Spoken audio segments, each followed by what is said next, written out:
পুরুষোত্তম মাসের সর্বশ্রেষ্ঠ পরমা একাদশী ব্রত। এই পরমা একাদশী ব্রত পালনে এই জন্মে এবং পূর্ব জন্মের পাপ বিনষ্ট হয়, দুঃখ দারিদ্রতা দূর হয়, মৃত্যুর পরে বৈকুণ্ঠ ধামে গতি হয়।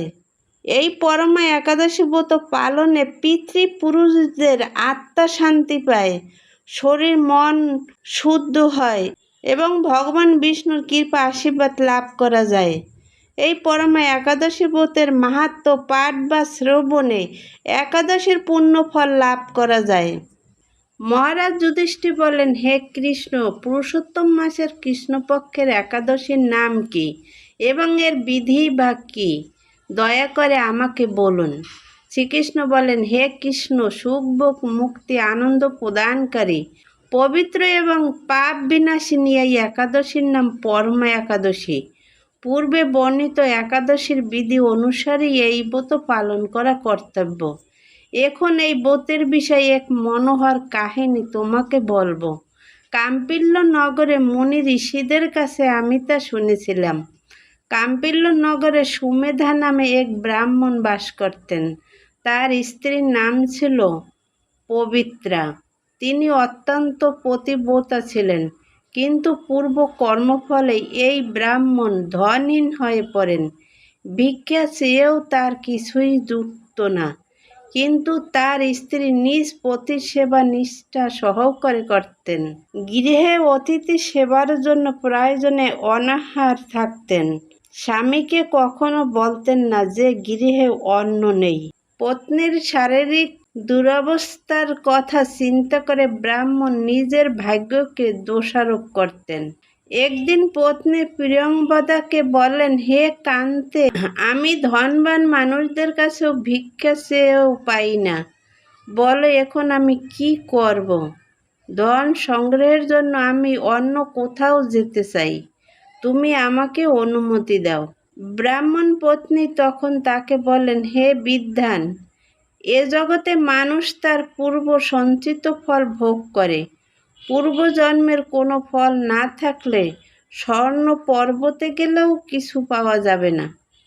হে স্বামী, পূর্বজন্মে আমি অথবা আপনি কেউই ধন সম্পদ ইত্যাদি কোনো কিছুই সৎ পাত্রে দান করিনি। তাই আমাদের ভাগ্যে যা আছে তা এখান থেকে লাভ হবে।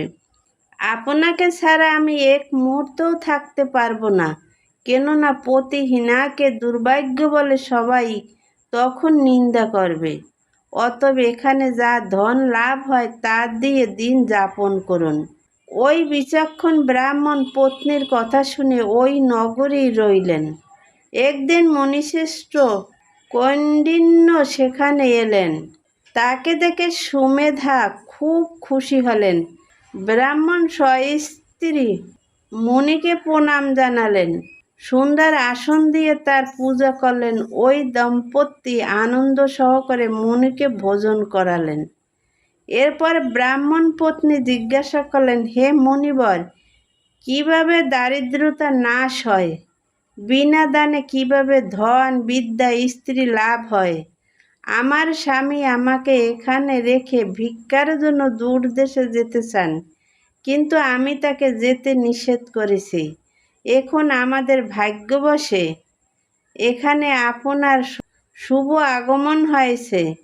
আপনার কৃপায় আমাদের দারিদ্রতা অবশ্যই নাশ হবে।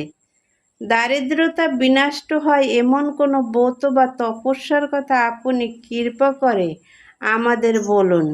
এই কথা শুনে মুনিবর বলেন, হে সাবদি, পুরুষোত্তম মাসের কৃষ্ণপক্ষে পরমা নামে সর্বশ্রেষ্ঠ এক একাদশী আছে। এই তিথি ভগবানের অতীব প্রিয়তমা। এই ব্রত পালনে মানুষ অন্ন ধন সম্পদ আদি সবই লাভ করে থাকে। এই সুন্দর ব্রত ধনপতি কুবের প্রথম করেছিলেন। রাজা হরিশ্চন্দ্র এই ব্রত পালনের স্ত্রী পুত্র রাজ্য ফিরে পেয়েছিলেন। হে বিশালাক্ষী, এই জন্য তোমরাও এই ব্রত পালন করো। হে পাণ্ডব, কৌন্ডিন্য মুনির উপদেশে পতি পত্নী উভয় একসঙ্গে বিধিমতো পুরুষোত্তম মাসে পরমা একাদশী ব্রত পালন করলেন। ব্রত সমাপনের পর রাজভবন থেকে এক রাজকুমার তাদের কাছে এলেন। ব্রহ্মার প্রেরণায় তিনি বহু ধন সম্পদ, নতুন গৃহ, গাভী এই দম্পতিকে দান করলেন। এই দানের ফলে মৃত্যুর পর সেই রাজা বিষ্ণুলোক প্রাপ্ত হয়েছিলেন। এইভাবে পরমা ব্রতের প্রভাবে ব্রাহ্মণ দম্পতির সকল দুঃখের অবসান হলো। যে মানুষ এই একাদশী ব্রত পালন না করেন তিনি 84 লক্ষ জনিতে ভ্রমণ করেও কখনো সুখী হয় না। বহু পুণ্য কর্মের ফলে দুর্লভ মানব জন্ম লাভ হয়। তাই মানব জীবনে এই একাদশী ব্রত পালন করা অবশ্য কর্তব্য। এই মাহাত্ম্য শুনে মহারাজ যুধিষ্ঠির তার আত্মীয় বর্গের সঙ্গে এই ব্রত পালন করেছিলেন। হরে কৃষ্ণ, রাধে রাধে।